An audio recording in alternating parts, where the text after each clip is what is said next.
plagiarism. Let us come to that. And the presentation is actually from the government notes.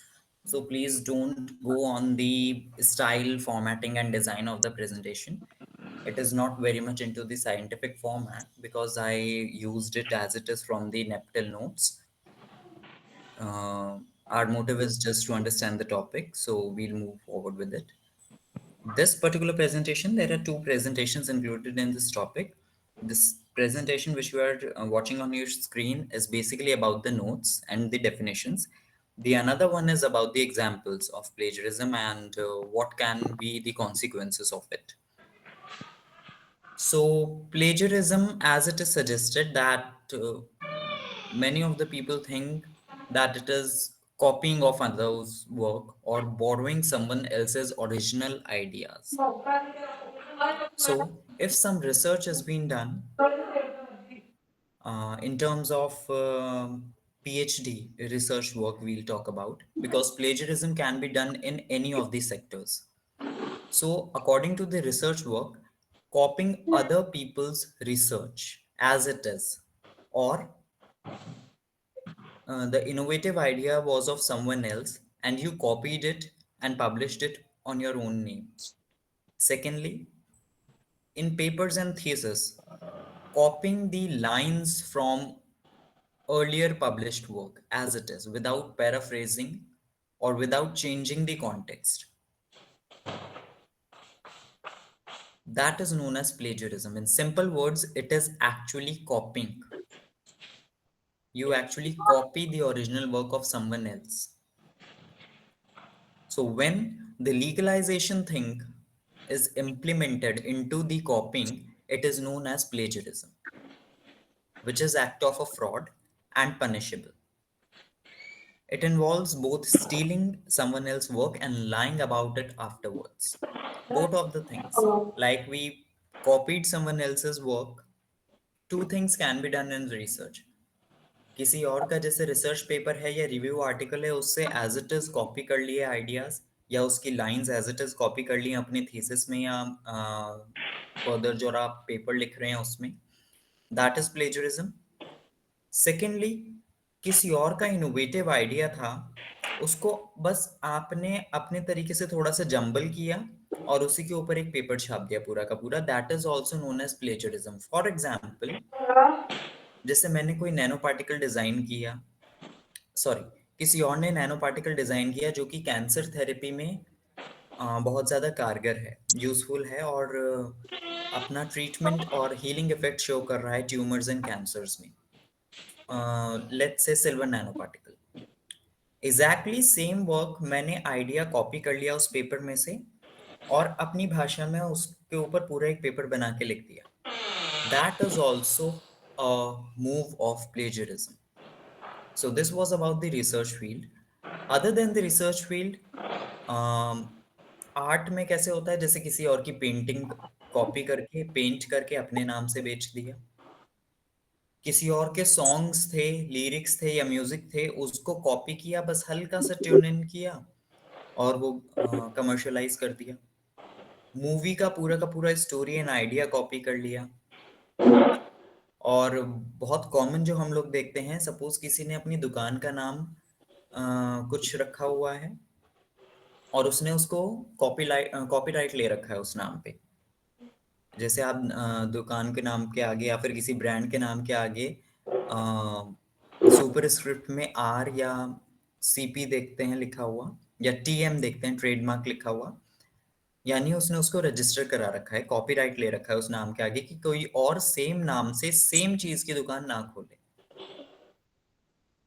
और किसी ने उसी दुकान के सामने एग्जैक्टली सेम नाम पे अपनी एक कोई दुकान खोल ली. That is also plagiarism. Fashion designing में किसी के और डिजाइन करे हुए एक्सेसरीज, ज्वेलरी या कपड़े वो एग्जैक्टली कॉपी करके और खुद बना लिया. That is also plagiarism. So imprinting someone else's work into your is known as plagiarism. So students are often unusual of exactly what plagiarism is. They are unusable, unusual, and unsure about it. And how it affects them, क्योंकि जैसे कोई नया step करता है research में, they don't know what is the rules, because कहीं पे लिखा हुआ नहीं है कि रूल बुक क्या है। दैट्स वाई एथिकल जो क्लासेस होती हैं, इस तरीके के जो कोर्सेज होते हैं, उसी में बस पता लग पाता है कि what are actually the rules in which you have to streamline your research, review, thesis etcetera. So in this one comes is the ethics, कि कहाँ तक जायज़ है आपको रिसर्च करना और रिसर्च के लिए क्या क्या टूल्स इम्प्लाई करना। सेकेंडली, प्लेजरिज्म, कि दूसरे का हम कितना ले सकते हैं। ऑब्वियसली अपनी रिसर्च करने के लिए हमें दूसरे रिसर्चर्स की बहुत आवश्यकता है। जैसे कि कोई हम एक्सपेरिमेंट करेंगे, सपोज हम कोई प्रोटीन एस्टिमेशन कर रहे हैं, तो वो किसी और का बना हुआ प्रोटोकॉल होगा, उसको हम अपने थीसिस में भी इंक्लूड करते हैं कि हमने इस मेथड से प्रोटीन एस्टिमेशन किया। सो ये जो चीज़ थी, हमने बताया साइटेशन और रेफरेंस, वो एक्चुअली इस प्लेजरिज्म को ख़त्म करता है।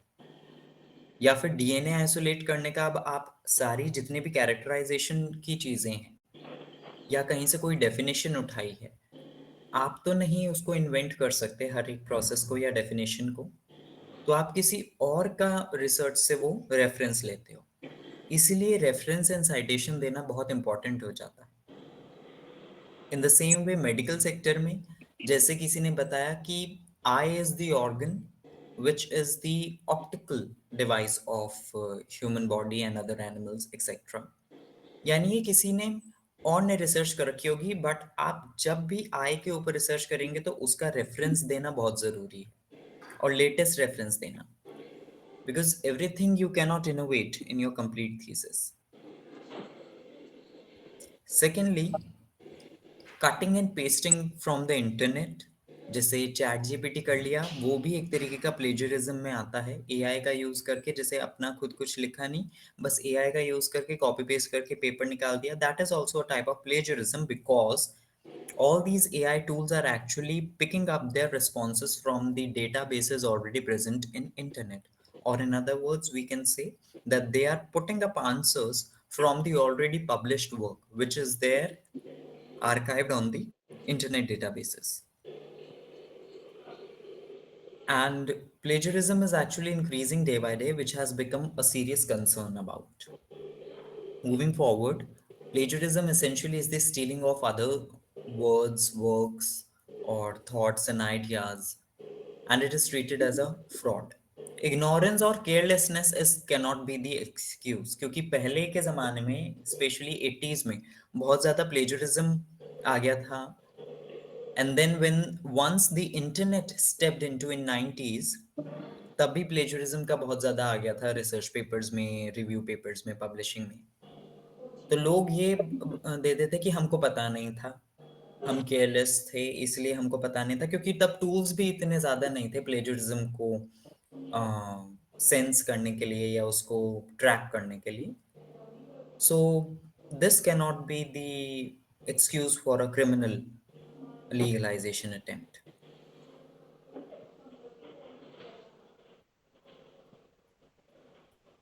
The only way you can elevate the plagiarism, जैसे अब आप रिव्यू लिखते हैं तो वो तो किसी और की रिसर्चेस कॉपी कर रहे हैं वहां पे, उसमें क्या होता है कि आपको पैराफ्रेजिंग की ज़रूरत होती है, मतलब आप अपने शब्दों में एनालिसिस करके किसी दूसरे की रिसर्च के बारे में वो अपने रिव्यू पेपर में इंक्लूड करते हैं। तो उसके लिए वेबसाइट्स होती हैं, टूल्स होते हैं, अलग अलग चीज़ें होती हैं। इन द सेम वे काफ़ी सारे एआई मॉडल्स होते हैं जो कि प्लेजरिज्म को डिटेक्ट करते हैं कि कहाँ पे कितना प्लेजरिज्म है, जैसे आइथेंटिकेट, ट्यूनिटिन या योरकुन, जैसे यहाँ पे बताया गया है सिलेबस में। वो सब इंटरनेट पे अवेलेबल टूल्स हैं, जहाँ पे आप अपना पेपर डालोगे या थीसिस डालोगे या कुछ भी सेक्शन डालोगे, और वो उसको जितना भी पब्लिश्ड वर्क है जिनका डीओआई जनरेटेड है उनके साथ मैच करेगा, और कहीं पे अगर सिमिलर दिखाई दे रहा है तो उसको ट्रैक डाउन कर देगा। But now the question arises कि जैसे प्रेपोजिशंस वगैरह मिला के इंग्लिश भाषा में अगर हमने कुछ लिखा है तो उसमें तो एक लिमिटेड शब्द ही है, हर दिन कोई हम नया शब्द तो इनोवेट नहीं कर सकते। तो प्लेजरिज्म एसेंशियली इज द, जैसे अगर इस लाइन को ले लें तो ये लाइन कितने ही सारे पेपर्स में और कितनी सारी जगह एज इट इज लिखी होगी। अगर हम इसको जंबल भी कर देते हैं तो बस थोड़ी बहुत ब्रेकडाउन्स बनेंगे, लेकिन बहुत ज्यादा सिनोनिम्स भी नहीं आ सकते। तो क्या करेंगे?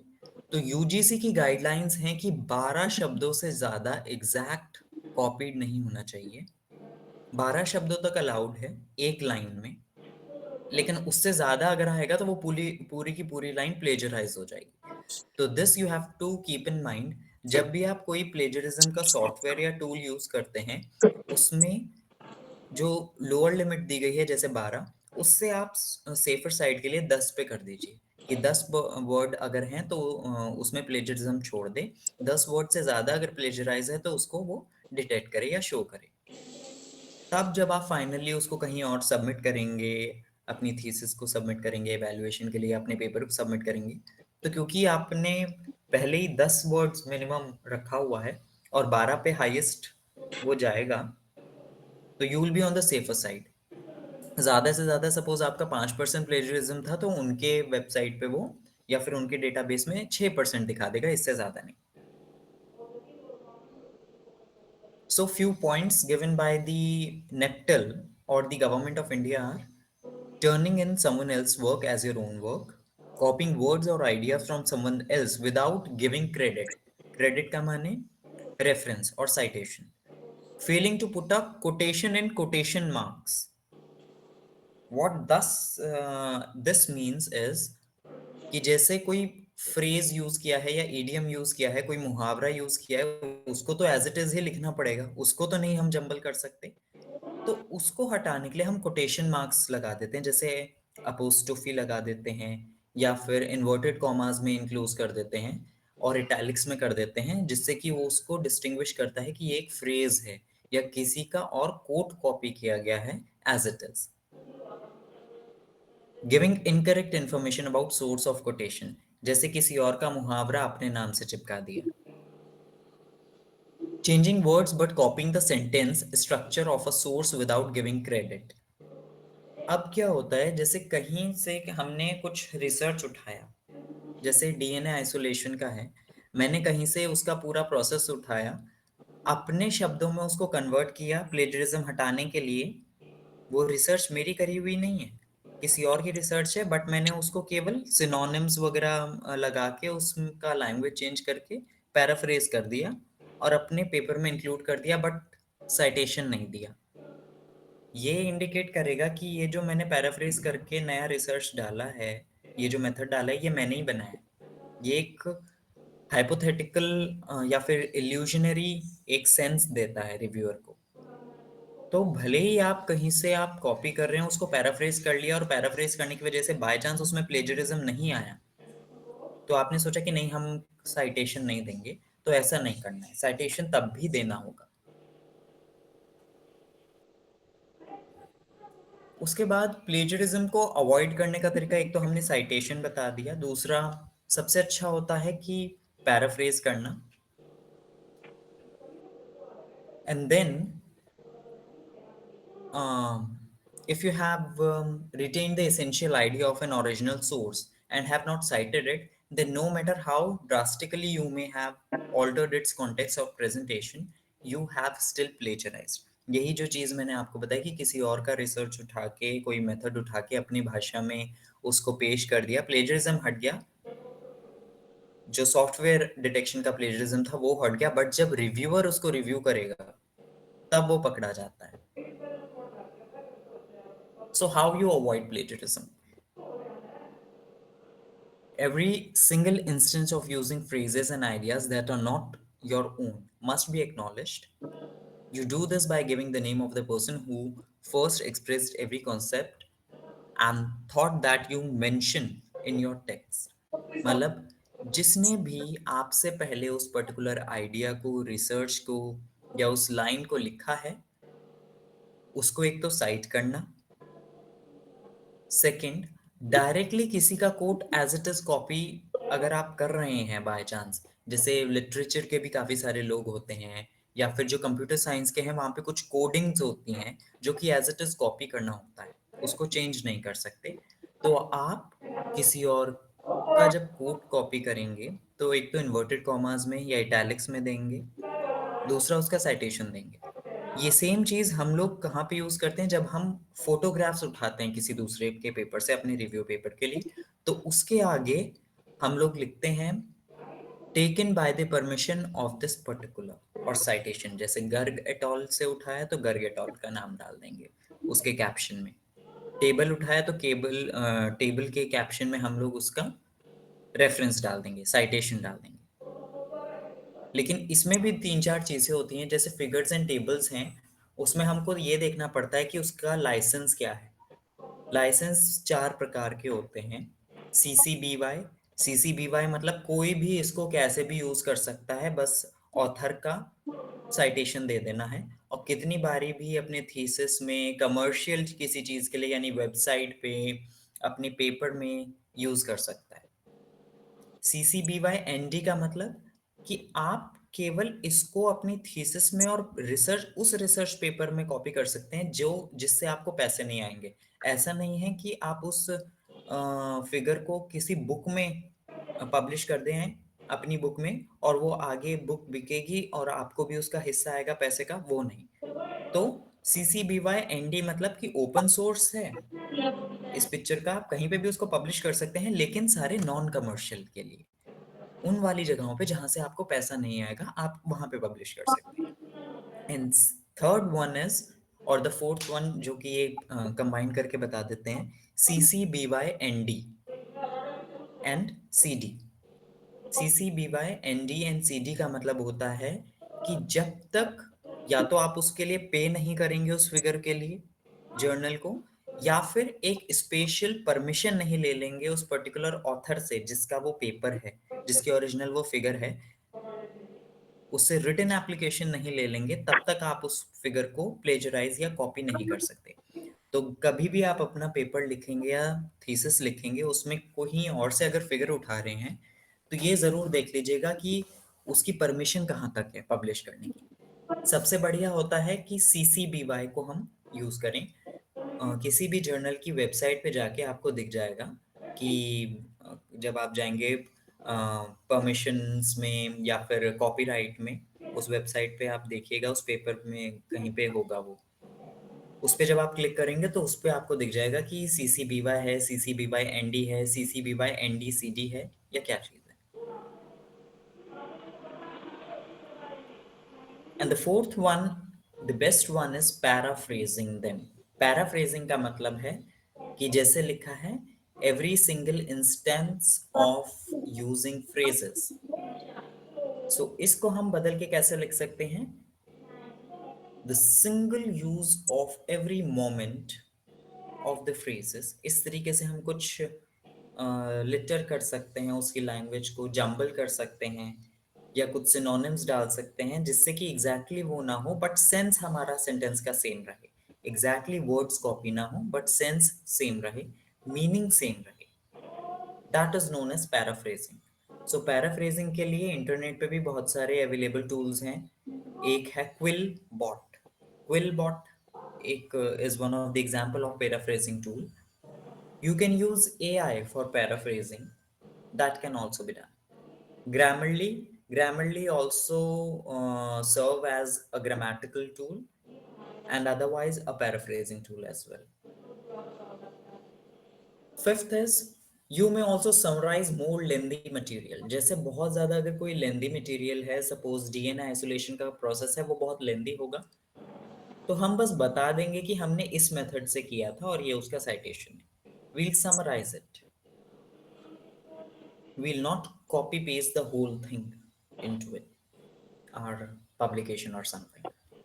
When you use your own words to express the ideas of someone else, you must still quote the source, even though you then do not have to use quotation marks. मतलब किसी और का कोटेशन बाय चांस आपने अपने words में लगा दिया, तो उसको इटैलिक्स और कोटेशन मार्क्स में करने की जरूरत नहीं है, बट स्टिल आपको उसका रेफरेंस या साइटेशन देना पड़ेगा। And finally, it is important to keep a list of full details of all the references you might use as you go along, and not think that you will be able to do the citations at the last minute. इसका मतलब है जैसे जैसे आप अपना paper बना रहे हैं या थीसिस बना रहे हैं, साथ साथ में सबका साइटेशन और एक फाइल में उसका फुल जो रेफरेंस होता है वो डालते जाइए। और ये रेफरेंस की लिस्ट थीसिस के भी लास्ट में लगती है, हर एक रिसर्च एंड रिव्यू पेपर के भी लास्ट में लगती है, जिसको हम बिब्लियोग्राफी भी कहते हैं। तो ये साथ साथ में करते जाइए जैसे कि कोई मिस ना हो जाए, क्योंकि एक बार अगर आपने मैटर तैयार कर लिया उसके बाद साइटेशंस खोजना बहुत दिक्कत देता है, और कोई ना कोई साइटेशन मिस हो जाता है उसमें, जिसकी वजह से प्लेजरिज्म या दूसरे फ्रॉड्स एंड लीगैलिटीज दिक्कत दे सकती हैं आगे जाके। Now, coming to paraphrases, paraphrasing is a way to incorporate outside sources into your writing. When we change the text, passage, work, or words from the originally published work into our own adapted meaning and synonyms, then it is known as paraphrasing. Paraphrasing, अगर इसको दो शब्दों में तोड़ते हैं तो para means to change and phrase means text. To change the text or context is known as paraphrasing. It involves restating a passage of text from another source into your own words. When you put someone else's words into your own language words, jumbled in your own way, then it is known as paraphrasing. In the same manner, what is citation? Academic citation is giving credit or reference to the person, people, author, etc. of the original work. In original work, there can be copyrights, patents, review papers, research papers, other theses, etc.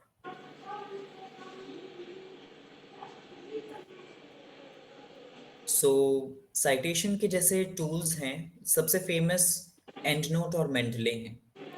But Mendel में क्या होता है, जितने भी आपके papers हैं जहाँ जहाँ से आपको इन्फॉर्मेशन उठानी है, उनको डाउनलोड करके या फिर ऑन साइट उसको उसमें ऐड कराना पड़ता है, तभी उसका साइटेशन जनरेट होता है, वरना वो ट्रैक नहीं कर सकता है उस पेपर को। And secondly, EndNote is much better, but it requires a particular training to use EndNote.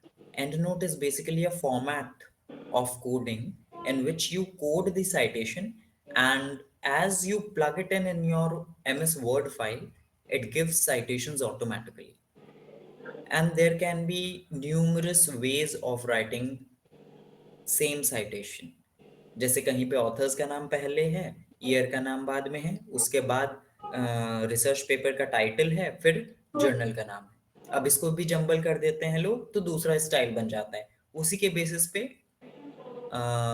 American style जैसे एपीए है, एमएलए है, या हार्वर्ड स्टाइल है, टुरेबियन स्टाइल है, वैंकूवर स्टाइल है, ये सब जो हमने आपको गूगल स्कॉलर पे बताए थे, जब कैसे साइट करते हैं, तो एक ही रेफरेंस को देने के अलग अलग तरीके हैं। जस्ट आपको देखना होता है कि कौन सी जर्नल ने कौन सा वाला स्टाइल का रेफरेंस मांगा है। और थीसिस में हम मोस्टली, अगर नॉर्मल थीसिस है मेडिकल सेक्टर से रिलेटेड, तो उसमें एपीए दिए जाते हैं। Medical related, sorry, science related जितने भी हैं उसमें एपीए दिए जाता है। और इंजीनियरिंग रिलेटेड जितनी थीसिस हैं उसमें मोस्ट कॉमनली IEEE स्टाइल में दिया जाता है। अब ये गूगल स्कॉलर का ही इन्होंने एग्जाम्पल उठा रखा है। जब आप साइट पे क्लिक करते हैं, दिस पोर्शन, सॉरी,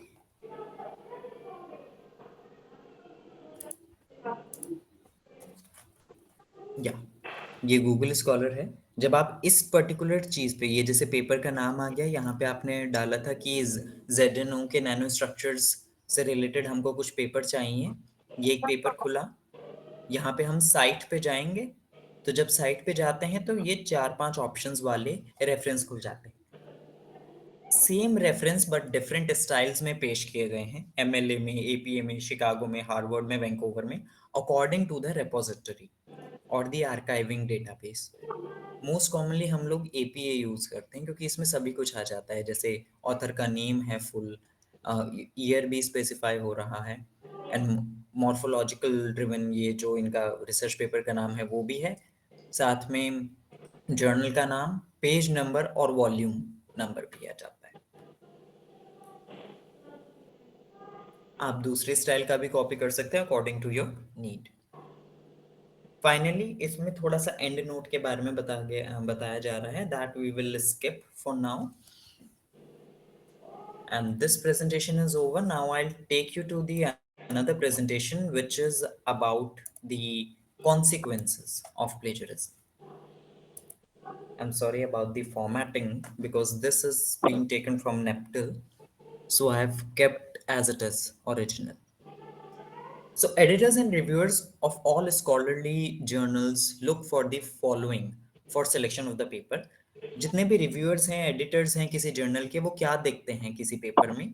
एक तो ओरिजिनलिटी देखते हैं कि क्या आपका ओरिजिनल वर्क है, कहीं से कॉपीड तो नहीं है। दूसरा रेलेवेंस, मतलब ठीक है आपने कुछ कर तो दिया इनोवेट, क्या वो किसी पर्टिकुलर आइडिया का एक्सटेंशन है, किसी एक पर्टिकुलर रिसर्च को और आगे लेके जा रहा है, या फिर ऐसी कुछ इररिलेवेंट सा है जो कि पब्लिश होने लायक नहीं है। जैसे सपोज किसी ने कोई नई स्लैंग वर्ड इनोवेट कर दिया और वो चाह रहा है कि वो लिटरेचर में उसको पब्लिश करे, सो दैट इज नॉनसेंस, वो पब्लिश नहीं हो पाएगा। There can be a good debate on this कि क्यों स्लैंग तो है, हमने कुछ इनोवेट तो किया, भले ही स्लैंग किया इनोवेट, लेकिन किया तो। So this type of things, to avoid this relevance देखा जाता है। रिसर्च मेथडोलॉजी, कि जो आपने काम किया है क्या वो वैलिड है, सही में किया है, और क्या वो आपने जो मेथडोलॉजी दी है उससे पर्टिकुलर कंक्लूजन्स और जो रिजल्ट आपने पेश किए हैं वो आ सकते हैं कि नहीं। ऐसा नहीं कि आपने मेथडोलॉजी लिख दी, काम किया ही नहीं, किसी और का फोटो रिजल्ट्स में छाप दिया या कहीं से कुछ जनरेट करके चिपका दिया, वो चीज। Clarity, structure and quality of writing, ये सब पैराफ्रेजिंग और ग्रामर का पोर्शन आ जाता है।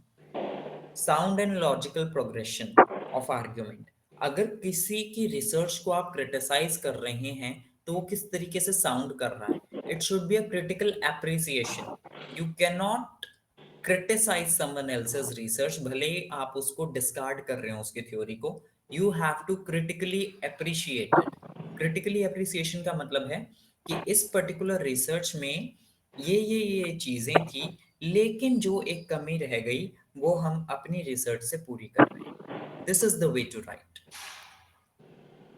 Currency of references means to cite, and then compliance, how your whole objectives are being aligned with the scope of the journal. That is, these are the few points which actually reviewers and editors see in your paper. Moving forward, this is a pictorial description or representation of plagiarism, कि किसी और का paper copy करके अपने में करते जाना। So this is the definition which we have already seen. So plagiarism जो word है सबसे पहले मैरियम एंड वेबस्टर ने यूज किया था अपनी ऑनलाइन डिक्शनरी में, जिसका मतलब उस डिक्शनरी में लिखा था टू स्टील और पास ऑफ, या to use without citing, to commit literally theft, मतलब भाषा द्वारा किसी की चोरी करना, and to present as new and original from the existing source, किसी और के सोर्स से उठा के अपना नाम लगा के उसको अपना आइडिया बता के आगे प्रेजेंट करना। These are the 4 points which define the plagiarism. So why are people plagiarizing? First is laziness, क्योंकि हम सोच के लिखना नहीं चाहते पेपर, इसलिए। दूसरा है pressure to publish, this is very very important, और यहाँ इंडिया में ये बहुत ज्यादा हो गया है कि ज्यादा से ज्यादा पब्लिश करो, भली क्वालिटी कैसे भी हो, लेकिन जितना नंबर ऑफ पेपर्स आएगा, नो मैटर प्रीडेटरी हो, नो मैटर पैसे दे के करे हो, बट पब्लिश करना है, उसी के ऊपर सारा का सारा स्कोर नैक और ये सारी ऑर्गेनाइजेशंस देंगी। इससे बचने के लिए ये बहुत एक वाइड टॉपिक हो जाएगा, थोड़ा सा वियर्ड भी हो जाएगा इस पे बात करना। थोड़ा सा ब्रीफ देते हैं कैसे कि गवर्नमेंट जितने भी ऑर्गेनाइजेशंस हैं जैसे सीएसआर वगैरह हैं, वो बहुत ज़्यादा अच्छे से कोई रिसर्च कर रही हैं या नहीं कर रही हैं, we don't know. But private sector जो था, प्राइवेट कॉलेजेस या प्राइवेट ऑर्गेनाइजेशंस, पिछले सालों में वो बहुत अच्छी रिसर्चेस कर रही थी और बहुत अच्छे पेटेंट्स एंड इनोवेशंस के साथ ऊपर आई. So I will not name the organisations and the people जिनको ये थोड़ा पसंद नहीं आया कि प्राइवेट सेक्टर इतना आगे जा रहा है, तो उन्होंने क्या किया, प्राइवेट सेक्टर से रिलेटेड जो रिसर्चर्स और टीचर्स थे उनके ऊपर ये चीज़ लागू कर दी कि अब इनसे पब्लिश करवाओ, अननेसेसरी टारगेट दो और ज़्यादा से ज़्यादा पब्लिशिंग कराओ, नो मैटर वो कैसे करें. मैक्सिमम अगर जेन्युइन रिसर्च होती है किसी की तो मैक्सिमम वो 2 पेपर पब्लिश कर पाता है अपनी जेन्युइन रिसर्च से, लैब वर्क करके पूरे साल में, depending upon the competence as well and ease of publishing. So NAC and UGC, NIRF, they all starting bombarding private institutions by giving targets to publish. ज़्यादा से ज़्यादा पब्लिशिंग. उसके बाद ये पूछा गया कि ऐसे तो सारी क्वालिटी खराब हो जाएगी. सो दे सेड नहीं नहीं, हमने तो 12 पब्लिकेशंस के लिए बोला गया है. But in actual below the carpet या फिर below the table, they need more and more publications. So this was the way to exude research from the private sector, and the government sector doesn't have to answer upon the research. So ये चीज मैंने आपको इसलिए बताई क्योंकि आगे जाके you are also the future of India. So इन सारी चीजों को eradicate करने के लिए you also should work in this. Second is competition, obviously the colleague and other pressure. Fear of failure, कि हमने अपनी भाषा में लिखा, हमको बहुत अच्छे से लिखना नहीं आता है तो चलो दूसरे का कॉपी कर लेते हैं. लैक ऑफ इन्फोर्समेंट, मतलब अभी तो काफी ज्यादा इन्फोर्समेंट हो गया है, बायोटेक्निकल लीगलाइजेशंस भी आ गई हैं, पहले इतनी नहीं थी. जब ये शुरुआत हुई थी इंटरनेट वगैरह की तो कोई भी प्लेजराइज कर लेता था, पकड़ा ही नहीं जाता था. तो enforcement of the rules were not that much. Lack of time and planning, this is because of the pressure of publishing. So ये हम पहले ही बता चुके हैं आपको कि प्लेजरिज्म में क्या क्या इंक्लूड होता है. अब टाइप ऑफ प्लेजरिज्म क्या होता है, कंप्लीट प्लेजरिज्म, जैसे कि इंटायर रिसर्च कॉपी कर लेना, किसी का पीस ऑफ वर्क कॉपी कर लेना, जैसे नाम कॉपी कर लिया, सॉन्ग कॉपी कर लिया, या किसी और का पूरा रिसर्च पेपर कॉपी कर लिया, या उसमें से फिगर्स कॉपी कर लिया as it is without credit देके, और ना ही वो ओपन सोर्स थी. सेकंड आता है कॉपी एंड पेस्ट, की लाइंस कॉपी कर ली कहीं किसी इंटरनेट की वेबसाइट से या जर्नल के रिसर्च पेपर से. वर्ड स्विच, मतलब कि किसी का आइडिया कॉपी कर दिया, अपना थोड़ा सा उसमें जंबल किया वर्ड्स की जैसे प्लेजरिज्म इंडिकेट ना हो, और अपना नाम लगा के आगे कर दिया. एंड वेरी इंपॉर्टेंट, जो सबसे इंपॉर्टेंट आता है और यूनिक है, सेल्फ प्लेजरिज्म. आपको लगा कि आपका कोई रिसर्च पेपर है, आप ही का लिखा हुआ, उसमें से लाइंस उठा के दूसरे वाले पेपर में डाल दी आपने, या फिर एक ही रिसर्च को अलग अलग तरीके से लिख के काफी सारे पब्लिश कर दिया काफी सारी जगह. That comes under self plagiarism, मतलब अपना ही रिसर्च दोबारे तिबारे कॉपी कर करके पेश करते जाना. That comes under self plagiarism. इसमें एक और चीज आती है कि सपोज आपने किसी कॉन्फ्रेंस में पोस्टर प्रेजेंट किया, सेम पोस्टर उठा के आपने दूसरी कॉन्फ्रेंस में प्रेजेंट कर दिया. That comes under self plagiarism. So you have to be very keen about self plagiarism, क्योंकि ये काफी प्रॉब्लम आ जाती है when you have to publish a number of papers. और जैसे कोई रिव्यू पेपर लिखा तो उसमें सारा का सारा साइटेशन अपनी ही पहले रिसर्चर्स का दे दिया, that is also self plagiarism. अब प्लेजरिज्म डिटेक्शन कैसे होता है, एक तो मैनुअल डिटेक्शन होता है जिसमें रिव्यूअर जो है वो काफी सारे जैसे रिसर्चेस उसने देखे हैं, उसको लगता है कि कोई नया रिव्यू आया तो उसमें ये तो वहां से पहले ही एक एग्जिस्टिंग रिसर्च है उससे कॉपी, ऐसे पहले हुआ करता था जब तक कि कंप्यूटर बेस्ड टूल्स नहीं आए थे. जब कंप्यूटर बेस्ड टूल्स आ गए तो फिर ये एआई सिस्टम के थ्रू डिटेक्शन चालू कर दी गई, जिसको हम प्लेजरिज्म डिटेक्शन टूल्स कहते हैं. अब ये सारे हैं anti plagiarism tools. Anti plagiarism tools का मतलब ये नहीं है कि वो प्लेजरिज्म हटा देंगे, इसका मतलब ये है कि वो प्लेजरिज्म डिटेक्ट करते हैं. सबसे पहले तो प्लेजरिज्म के ही नाम से एक वेबसाइट है, इस पे I would suggest all of you to go on this particular website and see. Second, जो आजकल एकेडमिक इंस्टीट्यूशंस में बहुत ज्यादा चल रहा है वो है ट्यूनिटिन. ट्यूनिटिन क्या करता है, लाइन बाय लाइन कितना परसेंट कॉपी कर रखा है वो सब बता देता है, और कहाँ से कॉपी किया है वो भी बता देता है, एक लिस्ट जनरेट करके दे देता है पूरी साइटेशंस की। एक प्लेजरिज्म चेकर के नाम से इंटरनेट पे है और एक प्लेजरिज्म डिटेक्टर के नाम से भी है। और जो दूसरे सॉफ्टवेयर हैं वो ओपन बेस्ड में, जैसे चैट जीपीटी का भी आता है अपना, परप्लेक्सिटी का भी अपना आता है एक, एक ऑथेंटिकेट, पहले सरकारी ये चलता था, अभी इतना ज्यादा नहीं चल रहा है लेकिन it is very substantial. Authenticate is another one. Turnitin और ऑथेंटिकेट अभी चार्जेबल कर दिए गए हैं, उसका आपको सब्सक्रिप्शन लेना पड़ता है। सो टू डिटेक्ट प्लेजरिज्म, आपको अगर अपने पेपर वगैरह में प्लेजरिज्म डिटेक्ट करवाना है, या तो आपके पास कोई अपना टूल हो या फिर ऑनलाइन फ्री डेटा टूल से आप कर सकते हैं। नहीं तो जो वेरीफाइड होता है, जैसे आपको अपनी रिपोर्ट प्रेजेंट करनी है, उसमें आप किसी भी इंटरनेट टूल का रिपोर्ट नहीं दे सकते। वहां पे आपको अपने गाइड से कांटेक्ट करना होगा, जो कि अपने कॉलेज से कांटेक्ट करवा के आपका प्लेजरिज्म चेक करेंगे और एक उसका पेज बना के देंगे जिसमें कितना प्लेजरिज्म है, जायज है कि नहीं है, वो सब चीजें लिखी होंगी, और उसको फिर आप एम्बेड करा के आगे कहीं पे पब्लिश करवाते हैं। थीसिस में भी ऐसे ही होता है, लास्ट में एक प्लेजरिज्म का पेज लगता है उसमें कि वो 10% से नीचे था, और वेरीफाइड होता है वो आपके गाइड, एचओडी या फिर लाइब्रेरी के through. These are the ways which I have already covered earlier, the ways to avoid plagiarism. What are the punishments? What are the consequences if you plagiarize?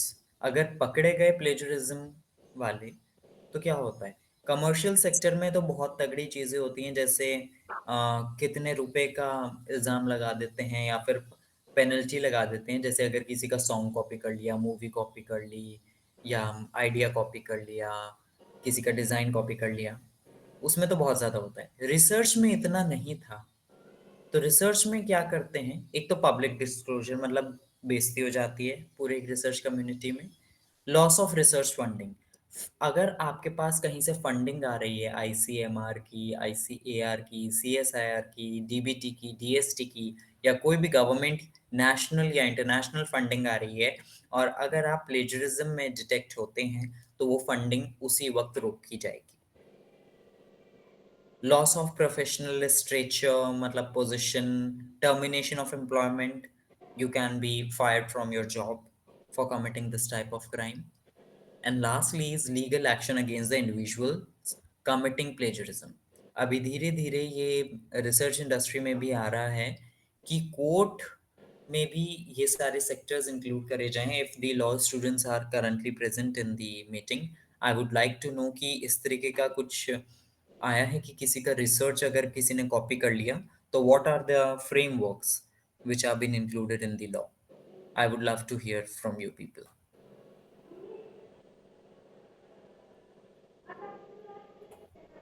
So few of the real life examples are, एक तो Kumaon university में professor BS Rajput थे, जो कि vice chancellor थे Kumaon university, which is there in Uttarakhand and Nainital में।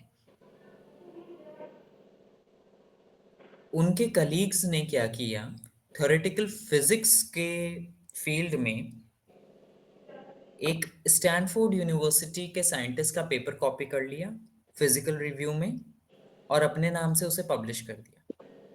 That particular person, when was found guilty, was fired on spot, और बाकी रेस्ट ऑफ द लाइफ उनको कहीं पे भी जॉब नहीं मिली। सेकंड, सी के राजू चार्ज माइकल आतिया, मतलब सी के राजू ने माइकल आतिया के ऊपर ये इल्जाम लगाया था, जो कि फॉर्मर प्रेसिडेंट थे royal society. Royal society is a scientific society UK में, of plagiarizing, claiming inappropriate credit to some of his previously published ideas. इन्होंने क्या किया कि कहीं डॉक्टर राजू के रिसर्च पेपर्स में से कुछ लाइंस कॉपी करी, आइडियाज कॉपी करे, और क्रेडिट किसी और को दे दिया। इन्हें लगा कि ये बच जाएंगे, क्रेडिट भी दे दिया है और पैराफ्रेज भी कर लिया है, बट क्रेडिट सही इंसान को नहीं दिया, अपने ही किसी जानकार वगैरह को क्रेडिट दे दिया, उसका साइटेशन डाल दिया। So he was found guilty. In Other than the research field, John Bon Jovi, or we say it Hon Bon Jovi as well in Hawaiian language, उनके ऊपर 400 बिलियन का पेनल्टी लग गया था एक सॉन्ग के लिरिक्स कॉपी करने के लिए, एज इट इज। फिर बाद में रंगस्वामी और कलीग ग्रुप ने जो है एक जर्नल ऑफ बायोलॉजिकल केमिस्ट्री में पेपर पब्लिश किया, कहीं और से मिस्टर इंटरप्रेटेड डेटा लेके। मतलब आपने कुछ सैंपल प्रिपेयर किया, उसका बहुत अच्छा रिजल्ट्स नहीं आ रहा था, तो आपने कहीं किसी और सैंपल के अच्छे वाले रिजल्ट्स लेके उसमें लगा के और पेश कर दिया कि जर्नल में ये पब्लिश होने जाएगा। वो लोग थोड़ी ना रिसर्च करके देखेंगे वेट लैब अब कि ये पार्टिकल काम करता है हमारा कि नहीं करता। तो कुछ भी एक बढ़िया सा रिसर्च या एक फेक ग्राफ बना के बढ़िया वैल्यूज का वो पेश कर देते हैं। तो ये एक तो मिसलीडिंग ऑफ डेटा में भी आ जाता है, प्लेजरिज्म में भी आ जाता है। दूसरा, Dr. Mashelkar was accused by a British IPR expert, IPR intellectual property right. Intellectual property right is the actual term in which this plagiarism, copyright, trademark, patent, ये सारी चीजें आती हैं। तो intellectual property right is my personal property, जो है मेरे ऊपर उसके ऊपर मेरा अधिकार हो। This is intellectual property right. So law में इस सेक्टर के अंदर पूरा एक अलग ही डिपार्टमेंट है। आई थिंक इसी के ऊपर अब रिसर्च भी, रिसर्च में जो कॉन्सिक्वेंसेस होते हैं या इस तरीके के मैल फंक्शंस होते हैं, मैल प्रैक्टिसेस होती हैं, उसको पनिश करने के लिए इसी के अंदर अलग से new norms will be fitted into. इन्होंने मालय शंकर ने क्या किया था, बुक को ही कॉपी कर दिया था।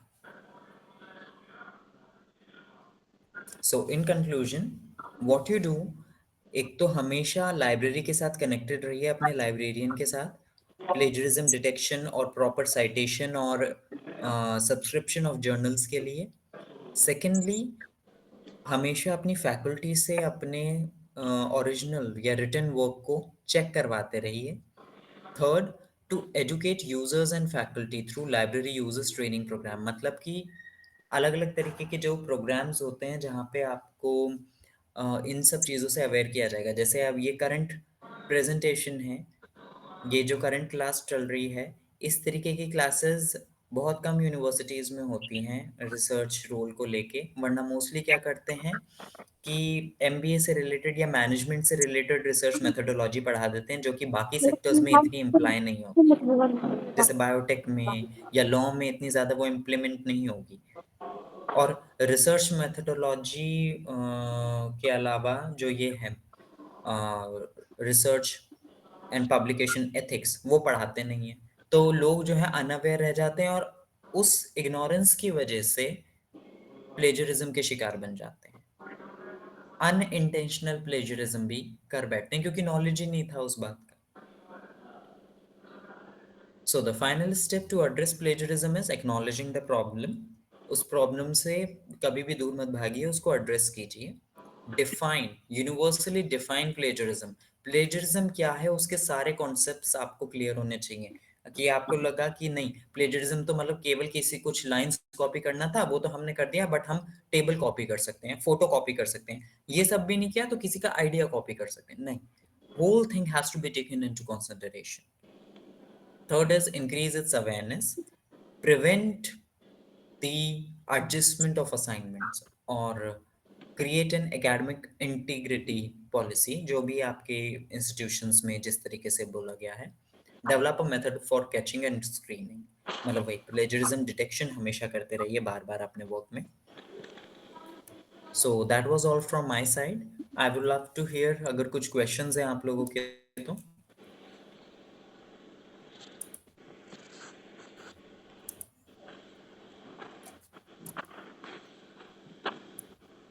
So today's topic was plagiarism and how to avoid it. If there are questions, I would love to hear from you. Otherwise, I'll Excuse sir, what attendance you got? attendance में track कर. Attendance. हाँ, I am tracking the attendance, so you don't have to currently write in your chat box because I have मैंने क्या किया इसका ये जो extension आता है tracking attendance का Google Meet पे Okay. have downloaded it. Excuse me sir. Yes. Sir जैसे हमें प्लेटिज्म के टूल्स आपने बताए हैं तो सर हमें इनका एक्सेस मिल सकता है जो लाइसेंस वर्जन है जैसे 13 है। हाँ, ये आपको अपने डिपार्टमेंट में बात करनी होगी, मे बी अपने गाइड या एचओडी से। और हर इंस्टीट्यूशन का अलग-अलग रहता है। जैसे जहाँ मैं पहले था, वहाँ पे तो सबको उन्होंने एक्सेस दे रखा था, स्टूडेंट को, टीचर को, सबको। लेकिन यहाँ पे आई थिंक क्योंकि ये भी कमर्शियलाइज़ हो गए हैं, तो जो ये टूल्स हैं, टर्निटिन वगैरह, वो भी कमर्शियलाइज़ हो गए हैं। लोग क्या कर रहे थे कि किसी के पास एक्सेस है, तो दूसरों से पैसा लेके अपने वाले अकाउंट से उनका प्लेजरिज्म चेक कर रहे थे। So to avoid it, they have set a committee in the department and in library. एक तो आप लाइब्रेरी में जाके करवा सकते हैं या फिर उनको मेल कर सकते हैं लाइब्रेरी आजा। से बात करके। Otherwise, you can talk to ठीक है your तो। guide or the HOD regarding this. अच्छा नहीं है। Thank you sir. Good afternoon, sir. Yeah, good afternoon. Sir, what about the result of first MST? वो डिस्प्ले करेंगे, मतलब वो कब तक आ जाएगा रिजल्ट अपना? मैंने एक्चुअली चेक करके सारी की सारी कॉपीज आगे फॉरवर्ड कर दी हैं। Now it depends upon them. वो फर्स्ट एमएससी का डिस्क्लोज करेंगे या फिर सीधे फाइनल एग्जाम्स में डिस्क्लोज करेंगे, I don't know about it. Okay, so sir. The management department actually take cares about it.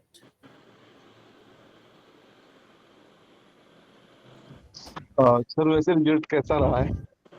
हाँ, एवरीवन इज पासिंग। मैं ये मैंने शुरुआत में बोला था, आई थिंक तब आप थैंक यू ज्वाइन नहीं सर। किए थे। Everyone is passing with very fine marks. The result thank you has sir. Been very good because I have been checking all the copies. इस बार मैंने खुद का ही सिलेबस दिया था सारा, so it was a delight to check all the notebooks and few of the people have written really much deep information। जितना मैंने पढ़ाया भी नहीं था उससे भी ज्यादा लिख दिया। So it was nice। Sir हमें स्कोर पता चल सकता है? ओके, आई ट्राई इसको डिस्क्लोज करने का आगे नेक्स्ट वीक वाली क्लास में।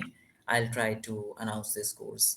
बट अब आप जिनको स्कोर जानना है वो केवल वही बताइएगा अपनी क्लास में, क्योंकि किसी को फिर एतराज हो सकता है कि सर आपने पब्लिकली मेरा स्कोर क्यों डिस्प्ले कर दिया। So to avoid that conflict of interest, I have to know my limitations. Okay sir, thank you sir. So I hope everyone, your visit was fine, visiting in the campus.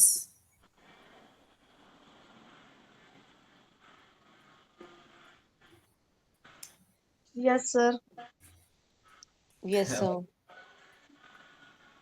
Few people actually said that they would like to meet me, but no one actually showed up. But I can completely understand क्योंकि 3-3 घंटे का इस तरीके से exam था, वो भी 2-2 shift में. It makes it pretty difficult and exhausting for you people. So, okay.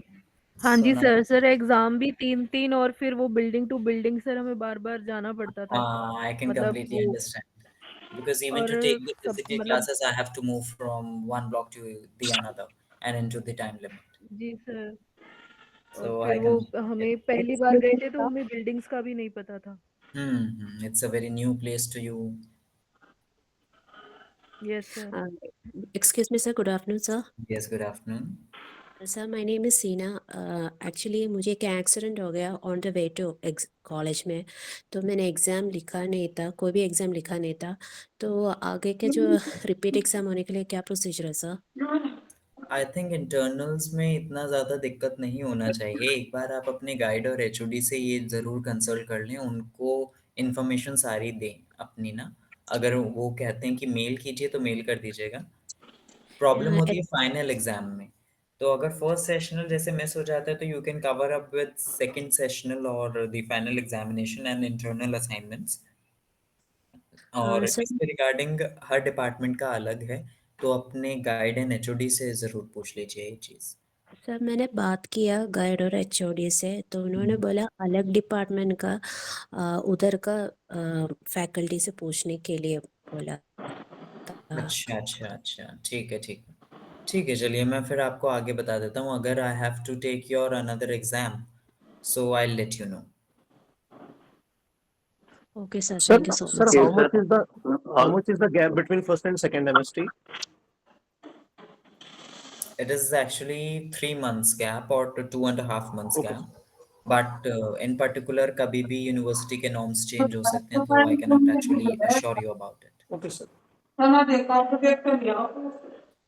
I think आपका अक्टूबर बैच है अगर, तो ये पहला एमएसटी जो है बहुत लेट हो गया, वरना 2 महीने बाद ही हो जाना चाहिए था। तो सेकेंड एमएसटी थोड़ा जल्दी हो जाएगा, क्योंकि सेमेस्टर जो ओवर होगा वो तो सभी सेम टाइम पे ही होगा। Okay, sir. Sir Okay, can we so leave the class, वो नेक्स्ट क्लास का आ yes, गया। I was about to announce this. From my side, today's class is over. Thank you all and see you all in the next class. thank you, sir. Thank Thank you you sir. so much. Thank you sir.